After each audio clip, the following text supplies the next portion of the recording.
මේ ආපු නරකාලිය සෝමාලිකාව ලතින් ඇමරිකාව උතුරු කොරියාවේ හරි මේ ඉන්න මැරියෝ වගේ මුන් අරගත්තා බලේ අරගත්තා මේ මුන් අරගත්තේ 69 ලක්ෂයක් ගත්තම 69 ලක්ෂේ ගත්තේ ජාතිවාදය ඇදලා ආගම්වාදය ඇදලා කුලවාදය ඇදලා මුන්ගේ පණුවාදය ඇදලා සියරම ඇදලා මේ මැරයන්ට උත්තර දෙන්න කරුණා කරලා මගේ මේ පළවෙනි උත්තරේ උන්ට ගහන තදින් ගහනවා පාර්ලිමේන්තුවේ දාලා පිටට අනිත් එක උප කඩපු මේ පැනලා ගියපු මුන් ගහන ඔබතුමාට කතා කරන්න දෙන්නෙම නෑ පාර්ලිමේන්තුවේ එක දෙක මුන් යුද්ධ වික්ක 2010 යුද්ධ වික්ක වල තමයි ආවේ ඔය තමයි දංගල්ලන් ඉන්න නායක මම ඉංගලන්තයට මම කියන්නේ දැන් බලය අල්ලගෙන ඉන්න මිනිස්සු මේගොල්ලන් අවුරුදු 15කට පස්සේ මම දැක්ක කර්මාන ක්‍රියාන්විතය කරන වෙලාව කනලා ගිහිල්ලා ඔයද හැංගිලා හිටිය වටේ රටවල් වල ඉඳලා ඇවිල්ලා අවුරුදු 15කට පස්සේ ලංකාවට ඇවිල්ලා දැන් කතා කරනවා මේ හැම ආයතනයකටම දාලා තියෙන ඉහළ තානාන්තර වලට දාලා තියෙන්නේ අපි දන්න පුද්ගලයෝ ඒගොල්ලන් කරපු දේවල් අපි දන්න උතුරේ අනිත් එක තමයි කරුණායකතුමනි දැන් කරුණාකරලා මේගොල්ලන්ට මගේ අදින් ගන්න ඉතර මට කියන්නේ එහෙම යම්කිසි දඬුවමක් හදාගෙන එහෙම නැත්තම් දැන් උන්නේ ඒගොල්ලන් බලය ගත්ත කොහොමද පොඩි වචනයක් කරමුවත් ඒක අල්ලගෙන කතා කරන බඩු වන්දලා බඩු කතාලාන එකෙක් ඉන්නවා ඕමගම පැත්තේ වලිය කතා කරන්නේ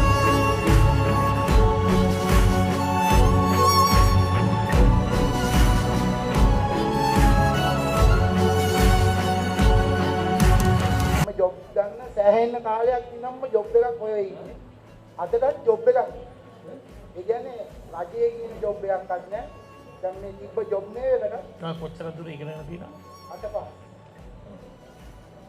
දැන් කොහොමරි මම මේ රජයෙන් දීපු හමුදාවේ මේනකට ඒකටත් ගිහිල්ලා දැන් කොරෝනාවෙන් ආවට පස්සේ කිසිම දෙයක් අපිට නැහැ.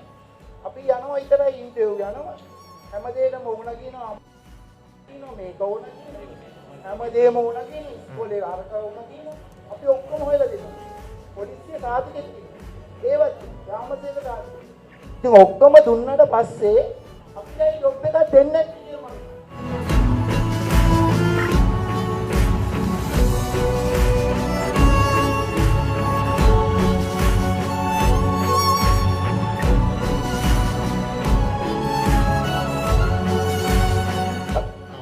ඒක දැන් වර්තමානයේ මොරටුවේ පොදු ජන පෙරමුණේ නායකත්වයේ ඉන්න දේශපාලන අධිකාරියේ ආශිර්වාදයේ මත NGO සංවිධානයක් එකතු වෙලා මේ මිනිස්සුන්ට ගෙවල් හදලා දෙනවා කියලා මේ මිනිස්සුන්ගෙන් සල්ලි එකතු කරලා පිටරටවල වලිනුත් මේ මිනිස්සුන් උසාවිවත් එහෙම ගෙවල් කීයක් තියෙනවද? ඔක්කොම ගෙවල් 50ක් තියෙනවා සර්. මොකද උනේ ඊට පස්සේ? ඊට පස්සේ සර් ඒ වර්තමාන දේශපාලන අධිකාරියත් එයාගේ ආශිර්වාදයෙන් NGO එකතු වෙලා මේ මිනිස්සුන්ගේ සල්ලි අරගෙන මේ මිනිස්සුන් අතරමං කරා. පස්සේ අය අපිව දැනුවත් කරා. මම ඉරාන් නැමතුමා සේනක මන්ත්‍රීතුමා ඒ වගේම ඉරාන් නැමතුමා කාර්ය මණ්ඩලයේ ආසිරි මහත්තයා දිල්රුක්සි ඒ වගේම අපේ රාවත සංවිධායක ඩිලාට් මහත්තයයි මේ නාගරික මන්ත්‍රීවරු අපි හැමෝම මහන්සි වෙලා පෞද්ගලික වර්තන රජයේ කාලේ ඔබතුමා නිවාස ඇමතිතුමා වෙලා ඉන්න කාලේ කිසිම දවසක මම බත්තරමුල් ලැබිලා නැහැ ඔබතුමා මුණ ගැහෙන්නවත්. නමුත් මේ වැඩ කටයුතු ටික ඒ ඉරාන් නැමතුමායි සේනක මන්ත්‍රීතුමායි නිතරම එතනට ඇවිල්ලා සොයලා බලලා මේ මිනිසුන්ට ගෙවල් 50ක් අලුතෙන්ම හදලා දෙන්න කැබිනට් පත්‍රිකාවක් දාලා ඔබතුමා ඒකට අස්සම් කරලා මිලියන 126ක් මුදල් වෙන් කරා. වෙන් කරලා ඒකට මුල් ගල් තියන්න ඕනේ මෙන්න තියෙදි තමයි ජනාධිපතිවරණේ කැසට් එක ගැව්වේ. ඊට පස්සේ වැඩ කටයුතු ටික අතරමං වුණා. ඊට පස්සේ දැන් වෙලා තියෙන්නේ මේ මිලියන 126ට වෙච්ච දෙයක්වත් නැහැ. ඔබතුමා මුදල් වෙන් කරලා මේ වැඩ කටයුතු පටන් ගන්න කියලා තවමත් ඒකට කිසිම දෙයක් වුණෙත් නැහැ. එතන 650කට වැඩි ජනතාව ජීවත් වෙනවා. ගෙවල් 50යි. ගෙවල් 50යි මිනිස්සු ඉන්නවා 650කට වැඩි. 650? ඔව්. මොකද අනුපවුල් ඔක්කොමත් එක්ක කනගාටුවට කාරණාව වැසි 3යි තියෙන්නේ. එක දෙකට 12කට වැඩි ඉන්නවා. කනගාටුවට කාරණේ වැසිකිලි 6යි තියෙන්නේ. ගෑනුන්ට 3යි පිරිමින්ට 3යි. මොකද ඔය ඉන්න ගෙවල් හදාගෙන නැහැ. අර ඉන්දියාවේ මුම්බයි වල ලෑලි ගෙවල් තියෙන්නේ. ගංගායිනේ. ඒ වගේ ගාලු පාරේ මහේස්ත්‍රාත් අධිකරණයේ පිටිපස්සේ.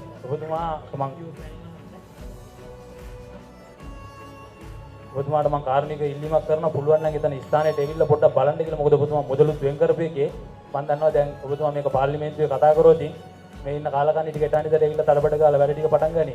ඊට පස්සේ එක දාගනි. වැඩේ කරයිද නැති කියලා දන්නේ නැහැ. ඒකට කමන්නේ ගෙවල් ටික හදලා. ඒක කරන්නේ නැහැ නේද? ඒකනේ ප්‍රශ්නේ තියෙන්නේ අපිට. නමුත් මේ කවදාද දවසක ඔබතුමා ජනාධිපති වෙච්ච කාලෙක මේ ගැන පොඩ්ඩක් අවධානය කරයි කියලා මට හිතුණා. ඒකයි ඔබතුමාට මේක දැනුවත් කරේ. කාරුණික ඉල්ලීමක් කරනවා ස්ථානයට ඇවිල්ලා එතන පොඩ්ඩක් පරීක්ෂා කරලා සහයෝගයක් දෙන්න කියලා. ඒ වගේම සර් මුළු මොරටුවේම ද්‍රවිඩ ජනතාව 3000කට ආසන්න ප්‍රමාණයක් ජීවත් වෙනවා. චොයිසපුර මාල් නිවාසයන් කියනවා බෞද්ධරයක් ඉන්නේ. නමුත් ඒකටත් කෝවිලක් හදන්න කියලා ඔබතුමා ඉඩමක් වෙන් කරන්න ඔබතුමා ඇමති වෙලා හිටපු කාලේ ඉරාන් ඇමතුමාගේ ඉල්ලීමක් අනුව ඒකටත් වෙන් කරා. නමුත් එතන අපිට තාම ඉඩමක් දීලා එතන සාධාරණයකුත් උනේ නැහැ. ඒ වගේම රාවතවත්තේ තියෙන එකම එක කෝවිලයි. ඒකටත් ඉරාන් ඇමතුමා ගම්පෙරළිය වැඩසටහනේ ලක්ෂ 6ක් මුදල් වෙන් කරලා දීලා ඒ කෝවිල ප්‍රතිසංස්කරණය කරන්න කියලා වැඩ කටයුතු ආරම්භ කරලා දුන්නා. අපි ඒක මාන්සියලා කරලා දුන්නා මේ මිනිස්සුන්ට. නමුත් දැන් කොවිඩ් ප්‍රශ්නෙත් එක්ක ඒක අඩපණ වෙලා තියෙන්නේ.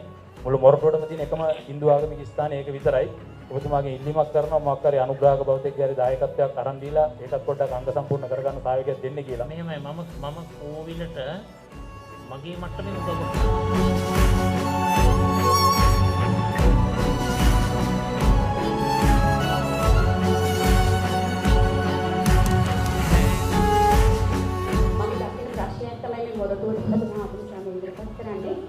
මොරටුවේ වඩු කාර්මික වර්තමාන තත්ත්වය ඒ 90කට වඩා වැඩි දෙනා ඉතාමත් දුක්ඛිත ජීවිත ගත කරන්නේ. බහුතරයක් මොකද ඉස්සර නම් මොරටුවේ ගොම මම ඉස්කෝලේ යන කාලේ කියන්නේ හොඳට සල්ලි තියෙනවා කියලා. දැන් නම් මේකේ අනිත් පැත්ත හොඳට ණය තියෙනවා. ඒ මිනිස්සු ගාව. මොකද දීවිලේ තාමත් අධික වුණත් සාපු හිමියන්ගෙන් ලැබෙන මුදල ඉතාමත් පෙර තත්ත්වයෙන් පැවතියක්. කියන්නේ වැඩිවීමක් නොවුණත් මේ වඩු ව්‍යාපාර කඩු කර්මාන්තය කරන හැමදෙනාම ඉතාමත් අපහසුයෙන් ජීවත් වෙන්නේ. සතියක් පුරාවට හදාගෙන ලිබඩු ටික සෙනසුරාදට අරන් ගිහිලා ඒ සාප්පුවට දැම්මම සමහර වෙලාවට ඒ ලිබඩු ටික ඇතුළේ දානවා විතරක් නෙවෙයි මුළු සාප්පුවම කරගෙන රැල් එකක් ඉඳගෙන ඊට පස්සේ කියනවා පහුවෙන් නැගෙන්න. ඉරිදට ගියාම දෙන්න තියෙන ලක්ෂයක් නඩු රුපියල් 30000ක් දීලා එවන වෙන අමුසෙව. ඊට පස්සේ ආයෙ ළඟ සතිය බදාදර වගේ යන්න ඕන තව 30000ක් කරන්නේ. ඔහොම කෙනෙක්ගේ හම්බෙනකොට ඒ මනුස්සයා මෙතන ගත්ත ලිමට ණය කාර්යයක් වෙලා ඔය වගේ. ඒ කියන්නේ මෙතන තියෙන මූලික ගැටලුව මම දකින හැටියට රැකියාව වෙළඳපළක් නැතිවීම.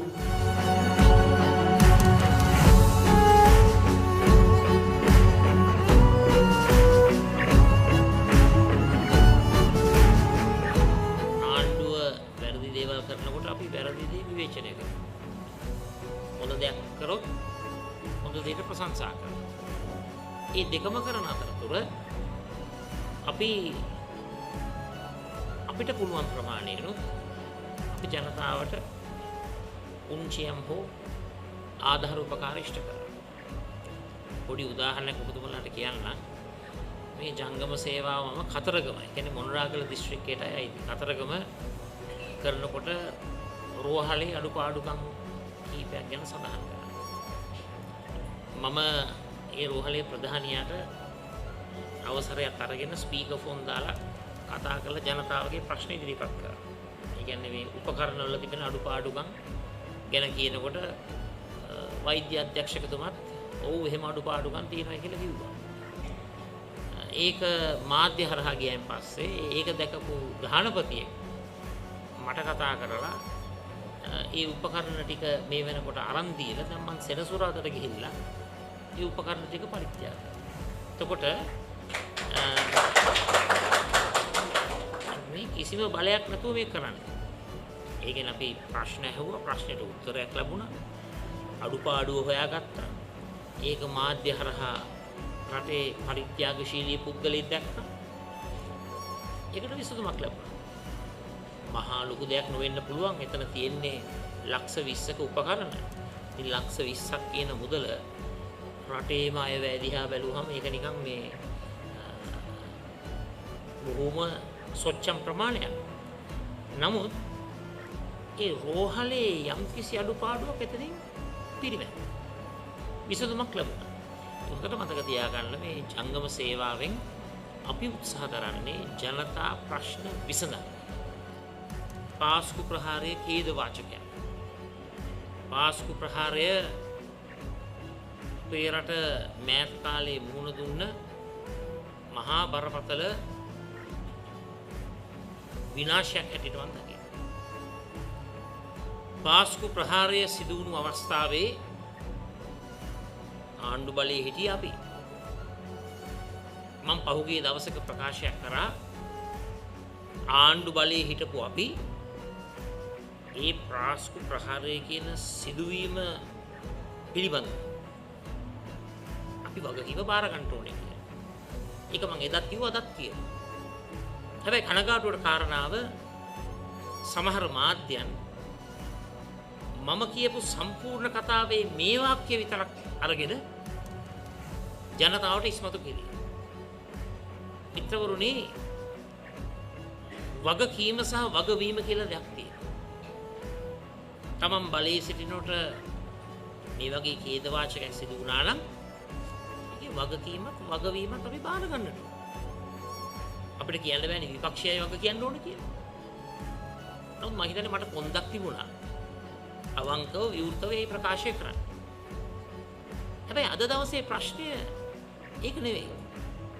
මේ පාස්කු ප්‍රහාරය නිසා මේ රටේ ජනතාව ජනාධිපතිවරණයේ 69 ලක්ෂයකින් මහමැතිවරණයේ 68 ලක්ෂයකින් රටේ වෙනසක් ඇති කරා. අලුත් ආණ්ඩුවක් පත් කරා.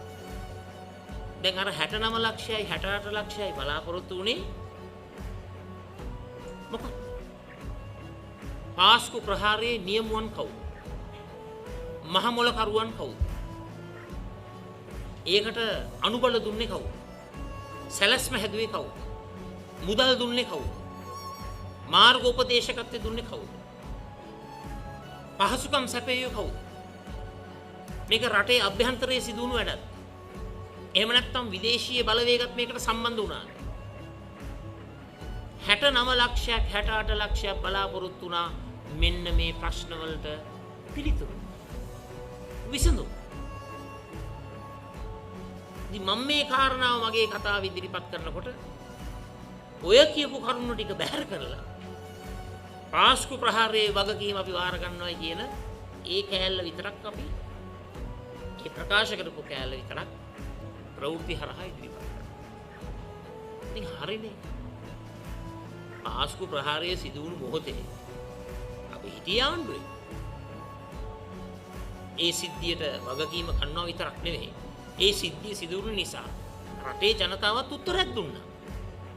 ජනාධිපතිවරණයේදී මහමැතිවරණයේදී පාස්කු ප්‍රහාරයේ මහ මොළ කරුවන් අල්ලනොයි කියපු අපේ පොදු ජන පෙරමුණට ඒ වරම දුන්නා. අද තියෙන ප්‍රශ්නේ මෙන්න මේකයි. ඒ 69 ලක්ෂයක් 68 ලක්ෂයක් දුන්නු වරම අද වර්තමාන රජය ඉෂ්ට කළා තියෙනවා. මොළකරුවන් අහුවෙලා. මේක පිටුපස හිටපු ත්‍රස්තවාදී නායකයෝ ටික අහුවෙලා. ඒ අයව නීති හමුවට ගෙනවිලා තියෙනවා. දැන් මේවට තමුන්නාන්සලටම පුළුවන් මේ ප්‍රශ්න වලට උත්තර සපයන්න. ඇත්තම කතාව බැලූ බැල්මට මේ කොමිෂන් වාර්තාවේ ඒව ගැන සඳහනක් නැහැ. ඒක ජනතාව ප්‍රශ්න කරනවා. මේ ප්‍රහාරයට සම්බන්ධ වුණු කණ්ඩායමකට මොනියම් හෝ කාලයක මුදල් දුන්නද? දැන් බොහෝ දෙනෙක් කියනවා මේ 2015ට ඉස්සෙල්ලා මේ අය මුදල් ලබා ගත්තයි ආණ්ඩුවේ. ඒ ආණ්ඩුව කියන්නේ මේක ඇත්තක්ද නැත්තක්ද කියලා. හවුද නැද්ද? හරිද වැරදිද? සත්‍යද අසත්‍යද? බොහෝ අවිශ්වාසයක් තිබෙනවා ජනතාව තුළ. තවමත් හරියට මේ ප්‍රහාරය පිළිබඳව නිවැරදි විමර්ශනයක් වෙලා වගකිව යුත්තන් අහුවෙලා නැහැ කියන එක මේ මං විතරක් නෙවෙයි මුළු රටම විශ්වාස කරනවා. අපි කියන්නේ මේකට උත්තර සපයන්න. හැබැයි උත්තර සපයන අතරතුර අවංක විනිවිද භාවයෙන් යුක්ත වූ දියුණු දේශපාලනයක් කරන අපි රටේ යථාර්ථය අපි පිළිගන්නවා. ඒ තමයි පාස්කු ප්‍රහාරය එල්ල වෙනකොට අපි තමයි ආණ්ඩුවේ හිටියේ. ඒ ප්‍රහාරය රටේ ක්‍රියාත්මක වීමදී ඒ රජයකින් සිදු වුණු අඩුපාඩුකම් වල වගකීම අපි බාර ගන්නවා. හැබැයි අඩුපාඩු වලට රට උත්තර සපයලා ඉවරයි. එකපාරක් 69 ලක්ෂයකින් උත්තර දුන්නා. ඊළඟ පාර 68 ලක්ෂයකින් උත්තර දුන්නා.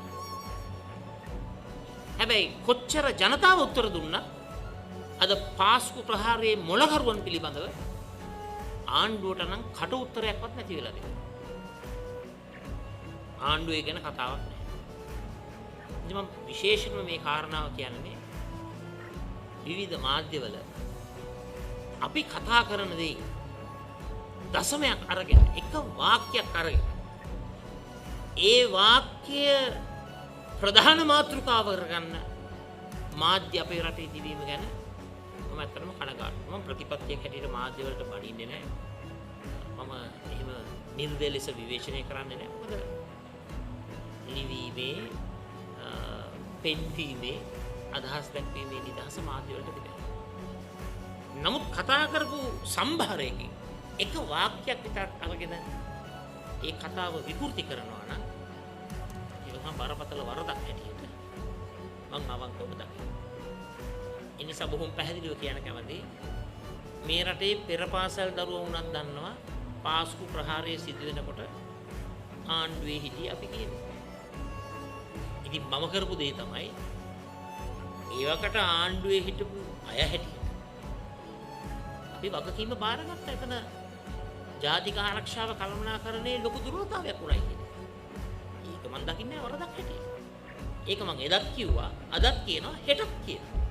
ඒක තමයි අවංක දේශපාලනය කියන්නේ. ඒක තමයි පිරිසිදු දේශපාලනය කියන්නේ. හැබැයි එතනින් මේ ප්‍රශ්නේ විසඳෙන්නේ නැහැ. දැන් බලන්න. අර ජීවිත හිමි වුණු ඒ ප්‍රජාව. ඒ වගේම මේ ප්‍රජාවට ආගමික නායකත්වය ලබා දෙන අපේ කාඩිනල්තුමා ඇතුළු ඒ කතෝලික ක්‍රිස්තියානි ප්‍රජාව. දැන් ඒ අත්කොන්ට මේ කොමිෂන් වාර්තාවෙන් සැනසීමක් ලැබිලා තියෙනවද? සහනයක් ලැබිලා තියෙනවද? හිතට යම්කිසි නිදහසක් ඇවිල්ලා තියෙනවද? හරි ඔව් දැන් අපි පාස්කු ප්‍රහාරය කියන මාතෘකාව අවසන් කරන්න ඕන වෙලාව මේකට වගකිවිය යුතු පුද්ගලයෝ නායකයෝ මොළකරුවන් සල්ලි දුන්න අය ඔක්කොම දැන් අහු වෙලා තියෙන්නේ කියලා ඒ විපතටපත් වුණු අයට ඒ වගේ සැනසීමක් තියෙනවද? නෑ. සැනසීමක් නැත්තේ ඇයි? මේ කොමිෂන් වාර්තාවෙන් මේ කරුණු කාරණා හෙළිදරව් වෙලා නැහැ. ඒක භාග්‍ය වාර්තාව. එහෙම නැත්නම් කාලේ වාර්තාව. කොමිසම පෙන්නලා දීලා තියෙනවා. ඒවකට රජේ ඒ කාලවකවානුව තුල සිදු වුණු අඩුපාඩුකම්. මේ හරි අඩුපාඩුකම් සිද්ධ වුණා. අඩුපාඩුකම් සිදු වුණු හින්දානේ ප්‍රහාරයක් එල්ල වුණේ. නමුත් ඒකට රටේ ජනතාව උත්තර දීලා ඉවරයි. දැන් ওই 69 ලක්ෂයට 68 ලක්ෂයට මේ පාස්කු ප්‍රහාර සිද්ධියම ගැන කතා කර කර ඉඳලා හරියන්නේ නැහැ. කතා කරන්නෙත් නැහැ. ඒත් උත්සාහනවා රටේම ජනතාව අහනවා. කවුද මේකට වග කියන්නේ? ඒ ප්‍රශ්නේ මහනවා කාඩිනල්තුමා. අතියුතුම් වූ කාඩිනල්තුමා. අපි මොනම හේතුවකින්වත් මේ ප්‍රශ්න අහලා රට තුල අසමගියක් ඇති කරන්න අපි උත්සාහ දරනවා. ආගම් අතර, ජාතීන් අතර මේක සිංහල බෞද්ධ කතෝලික ක්‍රිස්තියානි ප්‍රශ්න, ඉස්ලාමීය ප්‍රශ්න, හින්දු ප්‍රශ්න ඒව බවට වර්ගීකරණය කරන්න. එනමුත් රටේ ජනතාව අපේක්ෂාවෙන් සිටිනවා ඉක්මනින්ම සත්‍යය කුමක්? ඇත්ත මොකක්ද? ඒ නිසා මං හිතුවා මේ අවස්ථාව උපයෝගී කරගෙන නැවතත් වරක් මේ පැහැදිලි කිරීම කරන්නට ඕන. දැන් හෙටත් යයිද දන්නේ විවිධ මාධ්‍යවල හෙඩ්ලයින් එකෙන්ම සජිත් ප්‍රේමදාස වගකීම බාරගත්තයි කියලා. ඉතින් ඇත්තම කතාව අපි ආණ්ඩුවේ හිටියන ඒ වෙලාව තුල පාස්කු ප්‍රහාරය සිදු වෙනකොට වගකීම කාගේද? ඇමරිකාවේ. ඇමරිකානු ජනාධිපතිගේ. අපේ රටේ පැවතුණු රජයේ වගකීම. ඒක මේ මහා අමුතු දෙයක් නෙවෙයි. ඒ නිසාම රටේ ජනතාව 69 ලක්ෂයක් 68 ලක්ෂයකින් උත්තර දුන්නා. හැබැයි 69 ලක්ෂයේ 68 ලක්ෂයේ බලාපොරොත්තු අද සුණු විසුණු වෙලා තියෙනවා. අද කුඩු පට්ටම් වෙලා තියෙනවා. ඇයි? ඒ 69 ලක්ෂයේ 68 ලක්ෂය විතරක් නෙවෙයි රටේම බහුතරයක් තුල හිතේ කුකුසක් තියෙනවා. අවිශ්වාසයක් තියෙනවා. තවමත් පාස්කු ප්‍රහාරයේ සුල මුල හෙළිවුණේ නැහැ කියලා. ඕනෝක ගැන තමයි මම එදා අදහස් ප්‍රකාශ කරේ. මම ඔබතුමන්ලට සහ රටේ ජනතාවට කියන්න කැමතියි මේ කියන කතාවේ එක වාක්‍යයක් අරගෙන ඒක ප්‍රවෘත්ති සිරස්තලයේ බවට පත් කිරීම ඉතාමත්ම වැරදි, ඉතාමත්ම අසාධාරණයි. මම ප්‍රාර්ථනා කරන රටේ ජනතාවට මේ ප්‍රවෘත්ති විද්‍යාව, මේ ප්‍රවෘත්ති ජිල්මාට් එක, එහෙමත් නැත්නම් මේ ප්‍රවෘත්ති හරහා මනස විකෘති කිරීමේ ඒ කුමන්ත්‍රණය අවබෝධ කරගන්නට මම විශ්වාස කරනවා රටේ ජනතාවට දැනුම මිනුම ප්‍රඥාව තිබුණා කියන කාරණා.